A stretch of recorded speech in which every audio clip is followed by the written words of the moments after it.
예, 사실 있습니다. 그게 왜 그러냐 그러면 성적으로 매력이 있는 도화예요. 이 도화살은 남자나 여자나 예외가 없습니다. 음란하다, 색을 밝힌다, 이성관계가 좀 난잡하거나 다른 사람에게 피해를 입히는 경우도 있죠. 외모는 별 볼품이 없는데 그 옆에 있는 이성을 보면은 멋있는 사람이 있는 경우 있거든요. 안녕하십니까. 오늘은 그 여러 가지 신살 중에서 도화살에 대해서 한번 이야기를 해보겠습니다.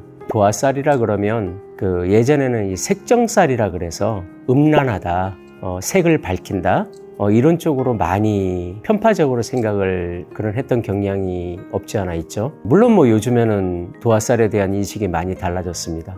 인기살이라고도 하죠. 연예인들 중에서 도화살 한두 개 없는 사람 연예인으로 성공하기 힘들다 뭐 이런 말도 있을 정도니까 그렇다면 이 도화살이라는 게 막연하게 그냥 인기살 이렇게만 이야기하기보다 오늘은 도화살에 대해서 조금 좀 세부적으로 한번 볼게요. 그러니까 사주팔자 중에서 보면은 천간과 지지가 있죠. 그 위에 있는 글자를 천간이라 하고 아래에 있는 글자를 이제 지지라고 하는데 이 지지에 자수, 자라는 글자, 그 다음에 오화, 오라는 글자, 그 다음에 묘목, 묘라는 글자, 그 다음에 유금, 유라는 글자, 즉 자, 오, 묘, 유 이 네 글자를 보통 일반적으로 우리가 도화의 글자라고 보는 겁니다. 도화살이라 그래서 막연하게 그냥 인기가 있다 이렇게만 말하기에는 좀 범위가 넓죠. 보통 보면 도화살이 가장 힘을 강력하게 발휘할 때가 언제냐 그러면 일간 바로 옆에 있는 월지에 있을 때 그 도화살이 영향력이 가장 강하죠. 특히나 이 도화살이 공망에 빠지지 않고 온전히 그 영향력을 가질 때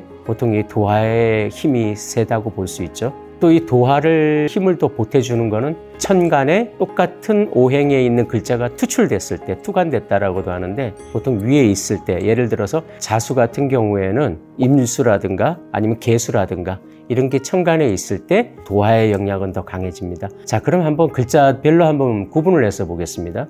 이제 월지에 자수가 있다고 가정해 보았을 때 자수의 도화는 약간 좀 성적으로 매력이 있는 도화예요. 이유가 있어야겠죠? 이 자수의 자는 겨울의 도화예요. 즉, 이 자수라는 글자는 겨울을 상징하거든요. 겨울은 모든 것이 휴식기가 되기도 하지만은 겨울은 잉태의 시기예요. 이 겨울에 잉태를 해서 봄에 싹을 틔우고 봄에 이제 싹이 나고 여름에 이제 풍성해지는 것을 거치니까 이 겨울이라는 이 자수는 무엇이든지 생산해내기 직전에 잉태를 하는 시기. 그래서 보통 자수를 가진 사람들은 성적으로 좀 왕성하기 쉬워요. 그래서 그 성적으로 은밀한 매력을 풍길 수 있는 게 이 자수의 도화입니다. 그 다음에 묘목으로 한번 볼게요. 묘목에 묘라는 글자가 오행으로는 목에 해당되기 때문에 제가 묘목이라고 말하는 거예요. 묘의 도화는 어떤 매력을 가지냐 하면 강한 추진력, 강한 매력이 있어요. 예를 들어 여성이라 하더라도 왜 우리 이런 거 있죠. 약간 좀 걸크러쉬 같은 어떤 그런 여자면서도 강해 보이는 거기에서 느껴지는 매력. 약해 보이는 여자들에게 끌리는 것도 있겠지만 강해 보이는 여자에 대해 끌림 같은 것도 있거든요. 남자나 여자나. 왜서 그러냐 하면 이 봄이라는 계절은 겨울에 언 땅을 뚫고 솟구쳐 오르는 강력한 힘이 필요로 하는 시기거든요. 이 묘의 묘 글자 도화는 강한 그런 매력이 있어요. 강한 것에 의한 성적인 매력. 그런 것을 이 묘목은 가지고 있습니다. 특성상. 그 다음에 오화, 화의 성질을 가진 오라는 글자의 이 도화. 이것은 어떻게 보면 화사한 매력이에요.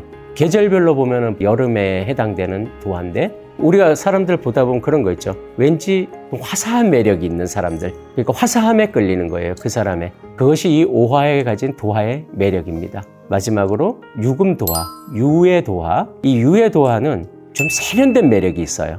유라는 글자가 물상으로 보자면은 거의 완성된 보석 같은 그런 것을 유금이 가지고 있거든요. 성정을. 다이아몬드나 아니면 어떤 보석들을 보면 아름답죠. 그 아름다움이 좀 약간 지적이면서도 예리한 유금도화의 매력이라고 볼 수 있어요. 어쨌든 이렇게 자, 오, 묘, 유 이 네 글자를 우리가 도화라고 말을 하는데 이 도화살이 가진 매력이라는 것은 이성이나 동성이라 하더라도 다른 사람들에게 나 자신이 좀 긍정적으로 좋게 예쁘게 멋있게 이렇게 보일 수 있는 매력을 주는 그런 신살이라고 볼 수가 있습니다. 도화살 하면 이제 가장 떠오르는 그 인물이라고 한다면은 드라마 사극에서 선덕여왕이라는 사극을 보셨으면 아시겠지만 그 중에서 그 미실이라는 역할 있죠. 그 미실은 원래 그 신라의 그 혈통 중에서 대원신통이라 그래서 대대로 왕비들을 배출해내는 그런 가문이 있어요. 그 가문의 후계자거든요. 그 가문에서 익히는 기술이 색공이라는 걸 익혀요.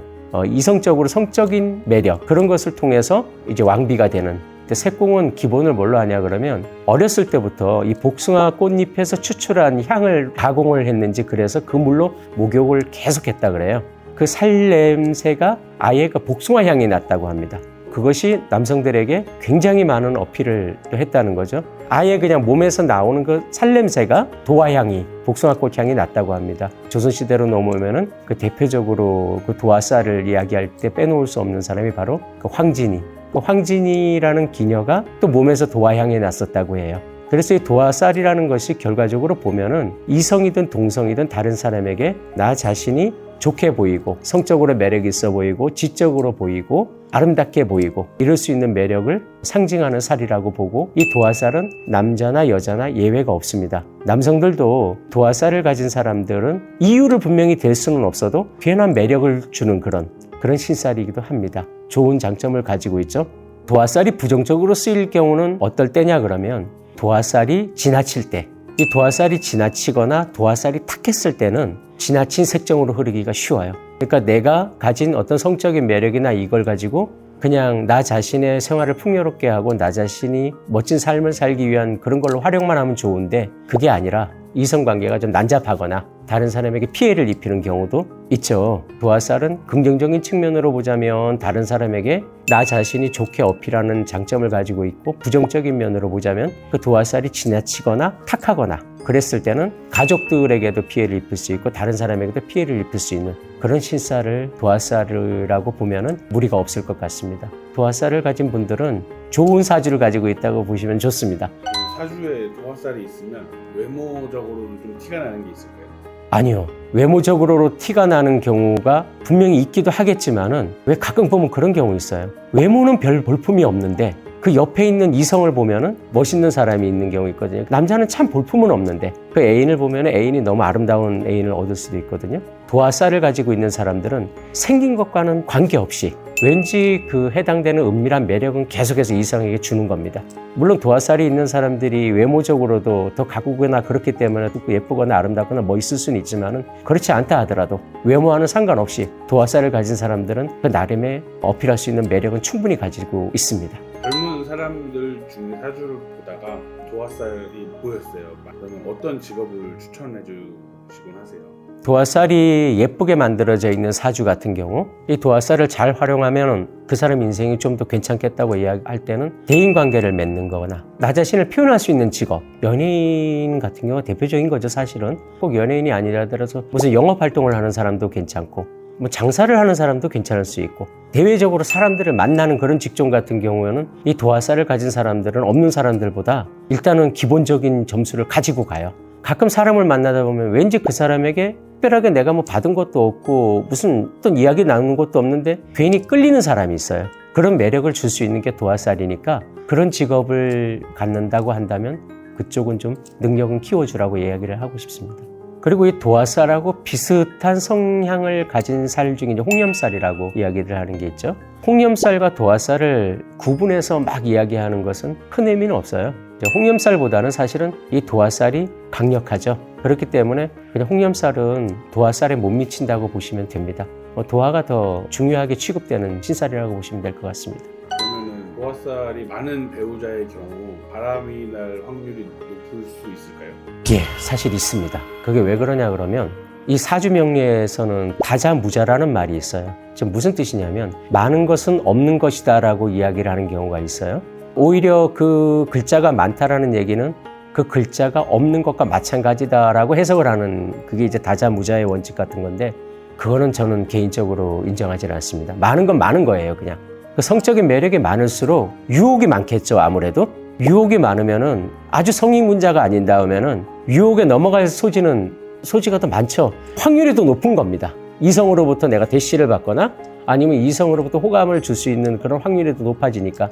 그래서 제가 아까 말씀드린 바와 같이 사주에서 도화살이 많은 경우 그게 조금만 자기 절제력이 부족하다거나 어떤 윤리의식이나 도덕의식이 좀 부족한 경우는 이성관계가 난잡하거나 인간관계에서 좀 그걸 활용해서 좋지 않은 방향으로 빠지는 경우도 있을 수 있습니다. 적당히 있을 때가 좋은 것이지 지나치면 모자란만 못하다라는 말이 있지 않습니까? 도화살도 1개나 2개 정도 있을 때가 가장 매력이 있는 것이지 그 이상이 넘어가면은 오히려 도화살이 가지고 있는 그 고유의 장점을 해치는 경우가 있습니다. 도화살이 많으면 바람필 소지가 더 많다라는 거는 충분히 그럴 수 있습니다. 네. 요즘에 대형 유튜버들이 많잖아요. 그 유튜버들은 도화살이 많을 수 있겠네요. 대형 유튜버들 같은 경우도 이제 틀리죠. 왜냐하면 우리가 유튜브를 찾아볼 때 그 사람을 보고 찾아보는 경우가 사실 별로 없었거든요. 처음에는 소재나 뭐 이런 것을 가지고 그것을 보는 거죠. 사건 사고를 주제로 해서 하는 유튜브들 많거든요. 그런 경우를 보면은 전문성을 가지고 하는 유튜브 같은 경우를 사람들이 더 많이 찾죠. 외모를 일일이 확인하고 우리가 유튜브를 보는 건 아니니까 맞진 않아요.